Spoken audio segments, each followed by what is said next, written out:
2025 का बिहार का विधानसभा चुनाव और ये बिहार विधानसभा चुनाव कहीं ना कहीं तमाम राजनीतिक दलों के लिए साख की लड़ाई बना हुआ है। दरअसल आपको बता दें कि बिहार में सबसे बड़ा राजनीतिक दल इस वक्त विपक्ष में बैठी पार्टी आरजेडी नजर आती है, जिसके पास 79 विधायक हैं। इसके साथ साथ भारतीय जनता पार्टी के पास 78 विधायक मौजूद हैं। नीतीश कुमार की जेडीयू के पास 43 विधायकों का संख्याबल है, तो कांग्रेस पार्टी भी 20 विधायकों के साथ बिहार में मजबूत दिखाई देती है। दरअसल अब बड़ा सवाल यह है कि बिहार में जो दो बड़े गठबंधन है, यानी कि एक एनडीए गठबंधन, दूसरा इंडिया गठबंधन। एनडीए गठबंधन में बीजेपी जेडीयू शामिल है, इसके साथ साथ चिराग पासवान की पार्टी एलजेपीआर शामिल है, पशुपति पारस भी शामिल है, जीतन राम मांझी भी शामिल है, और ये तमाम राजनेता और इनकी पार्टी बिहार में इस वक्त सरकार में साझेदार दल हैं। दूसरी ओर सबसे बड़े राजनीतिक दल होने के चलते तेजस्वी यादव की पार्टी यानी कि आरजेडी, जिसमें कांग्रेस पार्टी और आरजेडी दो बड़े राजनीतिक दलों के रूप में बिहार में मौजूद है, और कहीं ना कहीं अब 2025 के विधानसभा चुनाव में बड़ा दांव खेलने के लिए तमाम यहां पर रणनीतियां तैयार कर रहे हैं।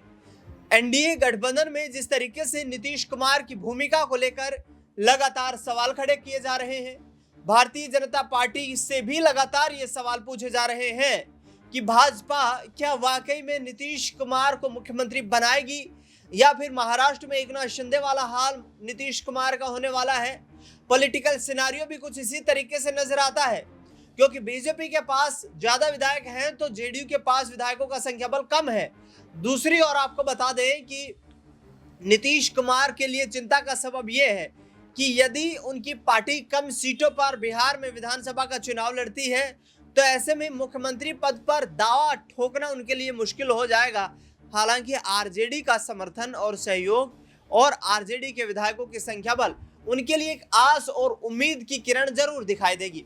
दरअसल नीतीश कुमार अपनी इस कार्यशैली को लेकर जाने जाते रहे हैं। पिछले 20 सालों में 9 बार बिहार के मुख्यमंत्री बने हैं, और नीतीश कुमार की जो कार्यशैली है वो भी लगातार इस तरीके की है कि वो जब राजनीतिक लाभ नफा नुकसान को देखते हुए ही अपना राजनीतिक फैसला बदलते हैं। दरअसल ये लड़ाई शुरू होती है वर्ष 2015 से, जब 2015 में नीतीश कुमार और तेजस्वी यादव ने, उस वक्त तेजस्वी यादव का राजनीति में नया आगमन हुआ था, लालू प्रसाद यादव वृद्धावस्था की ओर आगे बढ़ रहे थे, उन्होंने अपने बेटे तेजस्वी यादव को आगे किया, और नतीजा ये हुआ कि बिहार में जेडीयू और आरजेडी ने सरकार बना ली थी। पहली बार तेजस्वी यादव को बिहार के डिप्टी चीफ मिनिस्टर के रूप में बड़ी जिम्मेदारी मिली, तो नीतीश कुमार परंपरागत तरीके से जो पिछले 20 सालों से वो करते आ रहे हैं, मुख्यमंत्री बन जाते हैं।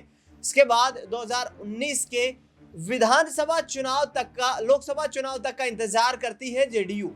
उससे पहले बीजेपी के साथ आ जाते हैं, लोकसभा में मजबूत दावा पेश कर दिया जाता है।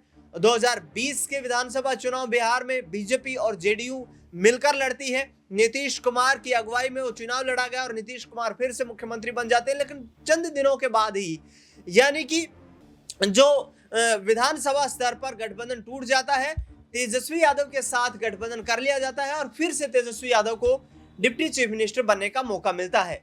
2024 के लोकसभा चुनाव आने से पहले जिन नीतीश कुमार ने वर्ष 2023 में इंडिया गठबंधन का एक आइडिया दिया विपक्षी दलों को, वही नीतीश कुमार इंडिया गठबंधन को छोड़ते हुए नजर आए, और ऐसे में भारतीय जनता पार्टी के रथ पर सवार हो लिए। लिहाजा नतीजा यह हुआ 2024 के लोकसभा चुनाव में 12 सीटों पर बीजेपी को जीत नसीब हुई, 12 सीटों पर नीतीश कुमार आकर खड़े हो गए, और कहीं ना कहीं केंद्र सरकार में भी किंग मेकर बन गए और बिहार में किंग अवश्य बने हुए हैं। लेकिन अब 2025 का वक्त है, ये 25 का महादंगल है, ये 25 की अग्नि परीक्षा है, और इस 25 की अग्नि परीक्षा में क्या पास हो पाएंगे नीतीश कुमार, ये बड़ा सवाल है। बीजेपी के नेता दिलीप जायसवाल ने जिस तरीके से बयान दिया, वो भी कहीं ना कहीं इस बात की इशारे करता है कि भारतीय जनता पार्टी जरूर कुछ खेल करने की तैयारी में है। दरअसल अब कांग्रेस पार्टी, जो कि आरजेडी की सहयोगी दल है, उसकी चर्चा कर लेते हैं, क्योंकि कांग्रेस के एक केंद्रीय संगठन के नेता कन्हैया कुमार इन दिनों भारतीय जनता पार्टी के खिलाफ काफी उग्र हो रहे हैं, बिहार में काफी सक्रिय नजर आ रहे हैं। 2024 का चुनाव, 2019 का चुनाव, दो लोकसभा चुनाव लड़ते हैं कन्हैया कुमार। एक चुनाव 2019 में बेगूसराय से लड़ते हैं, जहां पर गिरिराज सिंह से उनकी टक्कर होती है, चुनाव हार जाते हैं। दूसरा चुनाव इंडिया अलायंस के तहत पूर्वी दिल्ली विधानसभा सीट से लड़ते हैं, कड़ी टक्कर देते हैं मनोज तिवारी को, लेकिन वहां भी हार का सामना करना पड़ता है। अब बिहार की ओर चल पड़े हैं। बिहार में उम्मीदें दिखाई दे रही है। बिहार में ये उम्मीद की किरण कहीं ना कहीं कन्हैया कुमार कांग्रेस पार्टी को दिखाई दे रही है कि केंद्रीय संगठन की मजबूती के आधार पर कन्हैया कुमार बिहार में कोई करिश्मा कर सकते हैं। दरअसल सहयोग मिल रहा है पप्पू यादव का। पप्पू यादव और कन्हैया कुमार दोनों ही कांग्रेस पार्टी को बिहार में मजबूत करने के लिए लगातार संघर्ष करते हुए नजर आ रहे हैं। पप्पू यादव ने तो यहां तक कहा है कि कांग्रेस पार्टी की टिकट पर मुझे चुनाव लड़ने का मौका नहीं मिला, लेकिन मैं कांग्रेस को मजबूत करने के लिए बिहार में मेहनत कर रहा हूं। इसके साथ साथ पिछले 11 साल में केंद्र सरकार की नीतियों को लेकर सदन में खड़े होकर पप्पू यादव क्या कुछ कह रहे हैं, वो बयान आपको सुनवाते हैं। आपसे दो बात कहना चाहूंगा कि बिहार में मैडम हम आपसे एक बात जानना चाहेंगे। किसान की बात करते हैं, ये खाद कहीं पर भी नहीं मिलता है मैडम, कहीं पर भी 200-250 का खाद 450 में, 800 का खाद 1800-1200 में। मैडम मैं आपसे एक आग्रह करना चाहूंगा कि खाद में किसी भी कीमत पर एक प्रावधान लाया जाए और उसको कोऑपरेटिव सिस्टम के तहत मैडम एक व्यवस्था कर रहा हूं, एक व्यवस्था किया जाए। किसान को जब तक आप कहते हैं उन्नत बीज, अब खाद और बीज मिलता कहाँ है? आउट ऑफ मार्केट, और वो पूंजीपतियों के हाथ के द्वारा फिर किसान को दिया जाता है। इसीलिए मैडम आप बिहार के बारे में, कोसी सीमांचल के बारे में मैं 2-3 बात कहना चाहूंगा। नहीं। मैं 2-3 बात, सिर्फ 2-3 बात कहना चाहूंगा मैडम, बस 2-3 बात। एक तरफ हम कई बार हम लोगों ने इनसे आग्रह किया, ये बार बार कहते हैं कि हमने एक बेटा में हम एयरपोर्ट की बात कर रहे हैं। मैडम ये ना तो भागलपुर गए हमारे प्रधानमंत्री जी, ये प्रधानमंत्री जी मुजफ्फरपुर भागलपुर राज कर रहे हैं।